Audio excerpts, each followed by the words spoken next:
Hello, I'm Janusz Lewiński. Welcome on board the Eastern Express. As always, I hope you enjoy the journey.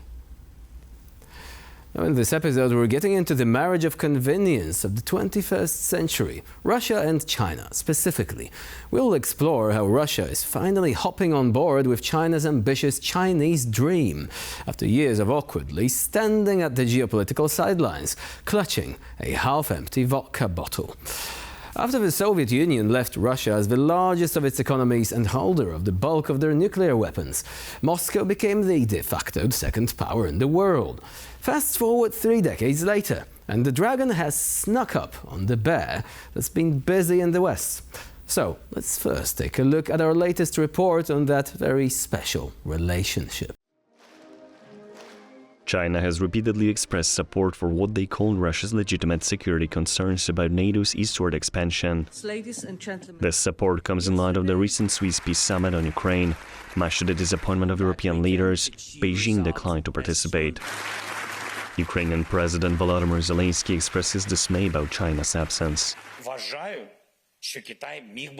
I believe that China could help us, and that's why I would like the proposals on the Chinese side were made within our dialogue. I cannot perceive proposals made in media outlets. It's not right. While China recognized Ukraine as a sovereign state and doesn't subscribe to Russian narratives, it has not publicly supported nor condemned the invasion, stating that the sovereignty of all parties must be respected. China has never stood by and watched, never added oil to the fire, never profited from the situation, but has made unremitting efforts to promote a ceasefire and a halt to the fighting, which has been highly appreciated by all parties, including Russia and Ukraine. Despite China's neutral stance, Beijing and Moscow seem to agree on many issues. In a joint statement with his Russian counterpart Vladimir Putin, Chinese President Xi Jinping called for peace talks and dialogue over Ukraine. Both leaders have also criticized sanctions, blamed NATO for involvement in the conflict, and made no offer to withdraw invading forces. And now we're zooming in on Moscow and Beijing for a more detailed picture. Now, when Xi Jinping talks about the Chinese dream, he's not referring to a new line of luxury mattresses. Instead, it is his grand vision for China's resurgence as a global superpower. His priorities can be distilled to 3 main aims: keep the Communist Party in power, make China an economic and military equal of the United States, and finally, reunify with Taiwan. For years, Xi Jinping's primary focus was on the United States. He saw America as the benchmark, the country to catch up with and eventually surpass. Russia, by comparison, was like that old friend you keep on the back burner. They are nice and all, but you won't go out of your way to hang out much. And when Xi sent positive signals to the Obama administration, hoping to forge a new type of great power relationship, Washington was dismissive. So then, Xi Jinping turned his gaze towards Russia and Vladimir Putin. And at first glance, it seemed like an odd match. Now, even before the invasion of Ukraine, Russia's economy was already smaller than Italy's. But there was one thing Russia had on its side: other countries' expectation of Moscow's military might. And in a world where geopolitical clout often comes down to who has the biggest stick, that made Russia a valuable partner. Over the past 14 years, Xi and Putin have met more than 40 times. And this camaraderie isn't just for show. Putin's ambitions to revive a Russian world align nicely with Xi Jinping's own dreams of national rejuvenation. When Russia invaded Ukraine in 2022, Beijing's response was a mix of surprise and cautious optimism. China initially believed Russia would make quick work of Ukraine, allowing Beijing to play the role of the supportive friend who occasionally chips in for pizza. The Chinese embassy in Ukraine even advised Chinese nationals to display Chinese flags on their cars for safe passage, assuming Russian forces would respect their neutral status. But as the war dragged on, Beijing's confidence in Russian military prowess wavered. Instead of a swift victory, Russia found itself bogged down in a protracted conflict, much to China's dismay. China's foreign policy suddenly resembled a game of Twister, with Xi Jinping propping himself up to keep one hand on Moscow while reaching out to Kiev with the other. Despite these hiccups, the Chinese-Russian relationship has continued to deepen. Trade between the two countries has soared, with Russia selling oil and gas to China at a discount. Chinese companies have also been quietly supplying Russia with dual-use technologies that can be used for military purposes. It's like lending your friend a Swiss Army knife. Sure, they can use it to open a can of beans, but they could also use it to murder a bunch of people. It is ultimately their choice, and you've got nothing to do about it. Now, the war in Ukraine has made China wary of fully committing to any one side. While Beijing has provided tacit support to Moscow, it is also engaged in diplomatic efforts to present itself as a neutral mediator. This dual strategy allows China to hedge its bets, ensuring it can pivot as needed, depending on how the conflict actually unfolds. And now, here to shed more light on the issue is Marcin Przychodniak, analyst at the Asia-Pacific program of the Polish Institute for International Affairs. Hello and welcome to TVP World. Hello, thank you for having me. So when considering Vladimir Putin and Xi Jinping's relation, it is impossible to escape the big question. Is Russia already becoming the junior partner, or are they on their way to doing so? Because the overall trend is there. The question really is the pacing and the ultimate goal. Well, there are plenty more questions than just this one, considering China-Russia relations. But there's definitely one general and quite obvious answer that especially from Chinese perspective, there is a very high strategic goal behind the growing cooperation with Russia. And that is the goal, of course, to redefine the international order, to use the relationship with Russia in order to gain to success in Chinese interests, which are there are plenty of them, but the general and the most important one I just mentioned. So this is this is a pace, this is a process, and there are of course many. There are of course many limits. It's not a no-limit partnership, and there are of course very many different topics which might not, where China and Russia might not be on the same page. But the one that makes Russia not a junior partner, I wouldn't call it a junior partner, because of course there's an asymmetric relationship where China has plenty of advantages and can use them in different directions. But then Russia also has important factors, important instruments, important benefits that can give to China, that China can use up in its own politics and in order to gain its own interest. So, is it really this valuable to China, though? I mean, there were recent reports, for example, that the new pipeline from Siberia would not exactly be in China's interest, at least not to the extent that they would really push for it. It was Russia that was pushing for it. So far, however, no luck. But that's a good example, because it actually shows how energy resources are not probably most important in terms of what makes Russia so important for China. Yes, China gets a lot of resources, especially energy resources from Russia, but as you mentioned, is not interested in building up the infrastructure which would allow China to get more for of course, convenient pricing, and the prices are also one of the reasons why China is not very much interested in building this power of Siberia too, and so on and so on. So energy is interesting and important, but not the most important part. I think what makes Russia an important partner from Chinese perspective is its ability and politics which it's conducting towards the West. Where the way how it conducts its policies in Europe, the way how it maybe sometimes as I mentioned, this is not there are limits to the partnership, and China is not always happy with everything what Russia does. But in general, the way how Russia constructs its policy towards Europe and the way how they both can agree on redefinition of the European security architecture is, especially from Poland's perspective or the generally EU's perspective, one of the most important features of this relationship.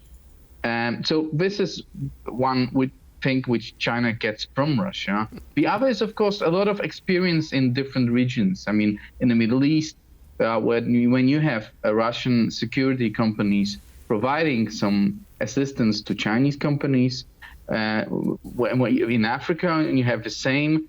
When you also have, in general, the military cooperation. When I think it was yesterday when the Deputy Secretary of State, American Deputy Secretary of State, has just mentioned the growing cooperation and the possibility of Russia helping China in terms of the submarines development. But this might not be very big. This might not be crucial, but some of them are. But there are definitely specific things that China gets from Russia, and which makes this quite asymmetrical relationship very profitable, also from the Chinese perspective. So if I understand you correctly, Russia has become something of a hired gun for China, a regional troublemaker that you can always activate and wait for results. If these results are to your liking, then you'll keep him hired. If not, obviously, you can always drop that relationship at some point in the future, because there is, as you said, it's not a no limits relationship. It clearly is limited. So if this is Russia's role and this is what China wants, how should we look at China's assurances that they want to ensure a lasting peace in Ukraine? Is it all just a smokescreen? Yeah, well, I mean, short answer is yes, it is a smokescreen. But let me just get back to the beginning of your question. That's what probably China wants, to use Russia as a hired gun. That would be probably a dream scenario from China. And it is not the case right now. I mean, as I mentioned, a limited partnership means that the influence what China gets over Russia, it is also limited. And we clearly see the examples of it in Central Asia. We do see it in the relationship between Russia and North Korea, which these developments are probably not the best way scenarios from the Chinese perspective, but this is part of a bigger partnership with Russia.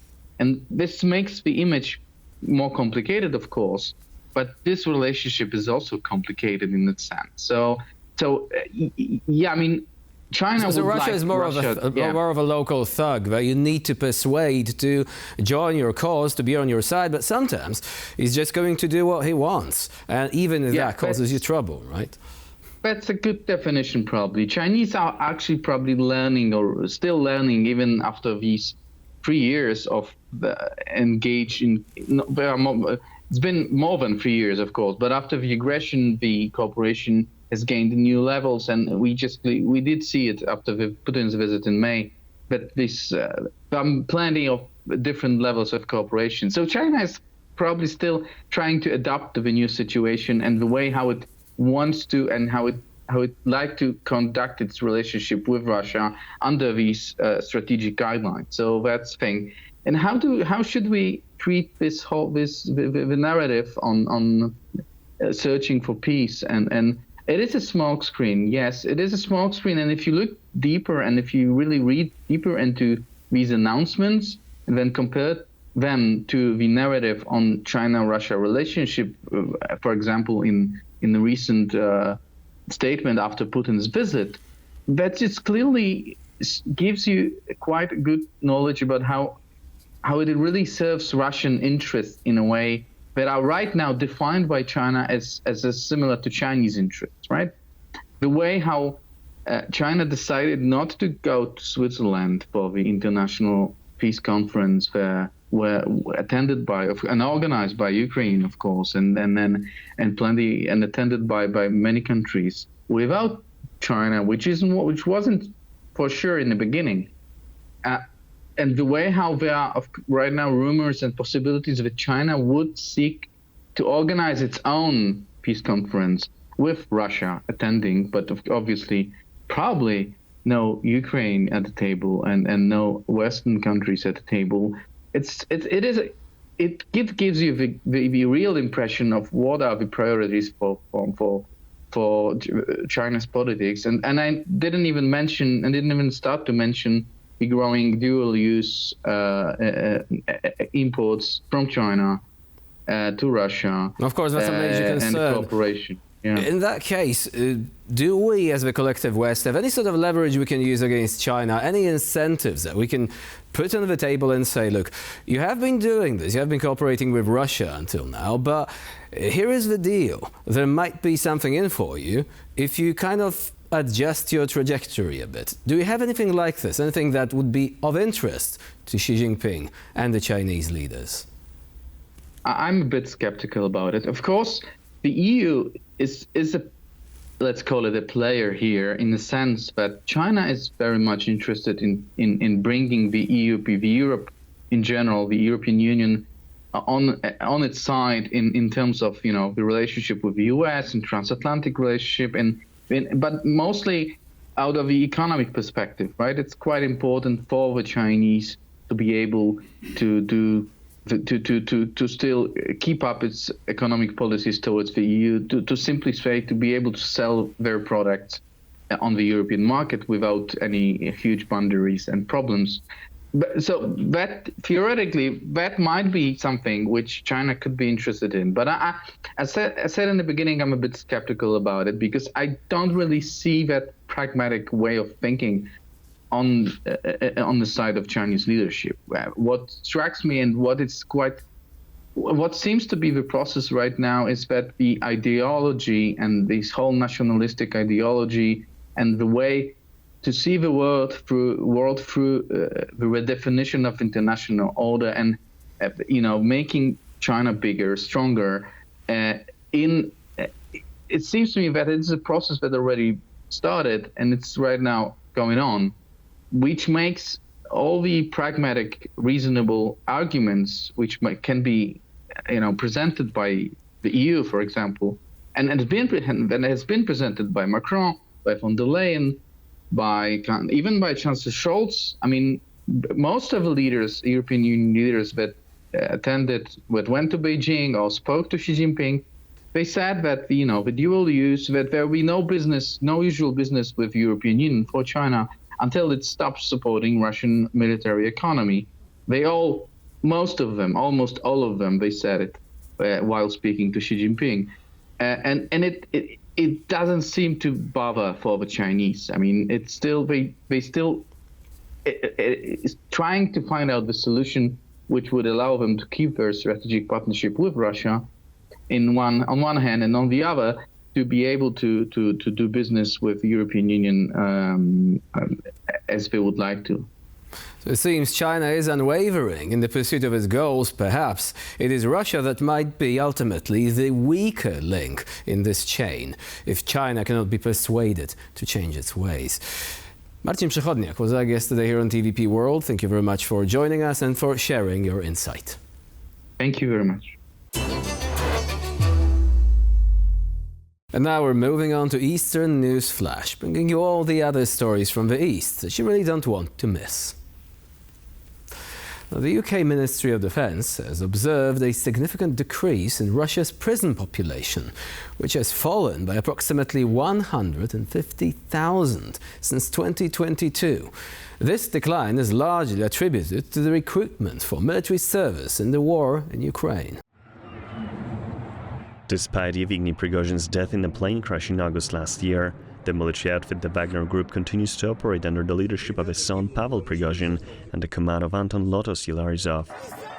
In May 2023, the Wagner Group pulled back from the front lines in Ukraine, and their positions were taken over by irregular forces from the Chechen and Russian Ministry of Defense Volunteer Corps. While fighting in Ukraine, Prigozhin would enlist inmates from Russian prisons to serve in the war from July 2022 to February 2023. Before the Russian Ministry of Defense assumed control of the group, Wagner enlisted more than 48,000 inmates, with over 17,000 of them losing lives in the Bakhmut alone. The British Ministry of Defense now estimates that since February 2022, there has been a reduction of at least 150,000 in a total number of prisoners in Russia. It's probable that most of these inmates were set free on the condition that they would agree to fight in Ukraine. Georgia has received an invitation to attend partnership events at the upcoming NATO summit in Washington. The invitation comes despite Tbilisi introducing the controversial foreign agent bill mirroring Russian legislation. All of NATO's partner countries have been invited to attend the NATO summit in Washington. Key summit priorities include the health of the alliance, partnerships in the Indo-Pacific, and ensuring Ukraine's success in the ongoing war with Russia. The summit is of particular weight considering the rising rift between the alliance and Russia. Surprisingly, the invitation was also extended to Georgia, a country which, under the leadership of the current government, has been striving away from a pro-Western path. The invitation comes despite a recent passage of a controversial foreign agents law mandating non-governmental organizations and media groups receiving at least 20% of their funding from outside the country to register as organizations pursuing the interests of a foreign power. Opponents condemn the Georgian Dream Party's bill, dubbing it the Russia law, and Tbilisi's shift away from NATO. In an interview with state television STV, Belarusian Defense Minister General Viktor Krenin confirmed that former mercenaries of the Wagner Group will continue to serve as military instructors in the Belarusian army. The group's mercenaries have been training Belarusian soldiers since August 2023, last year. A year since the Wagner Group shocked the world by launching a mutiny against President Vladimir Putin's government, Russia has effectively dismantled and replaced the Wagner Group. After the rebellion, some of the Russian mercenaries were welcomed by Belarus. The country's dictator Alexander Lukashenko assured the Wagner Group that they could stay under his patronage. It is known that some of them found employment as instructors in the armed forces and the Ministry of Internal Affairs. Most of them, however, gradually returned to Russia, went to war with Ukraine, or flew to Africa, where the African Corps was formed. Recently, Belarusian Defense Minister General, however, said an unspecific number of Wagner mercenaries still remain in the country and will continue to transfer combat experience to the Belarusian army. The European Union has imposed its 14th package of economic sanctions against Russia. One of its provisions is the prohibition of private flights operated by European airlines for Russian citizens. The European Union has been progressively increasing its sanctions against Russia. In the newest decision, Russian citizens will no longer be permitted to fly private flights. The decisions will likely affect a significant number of Russian citizens who frequently travel to and from Europe, with the EU saying it has already affected 116 individuals and legal entities in Russia. On June 21st, it was announced that the EU wants to further limit Russia's access to its territory. It was then announced that the restrictions will apply to all air travel, in which Russian legal entities or individuals will be able to determine the place of takeoff and landing. The 14th package of sanctions also involves export restrictions for 61 companies from China, the United Arab Emirates and Turkey, involved in circumventing sanctions previously imposed on Russia for the war in Ukraine. And for this episode of Eastern Express, it's the end of the line. Please stay with us here on TVP World for more latest news and updates.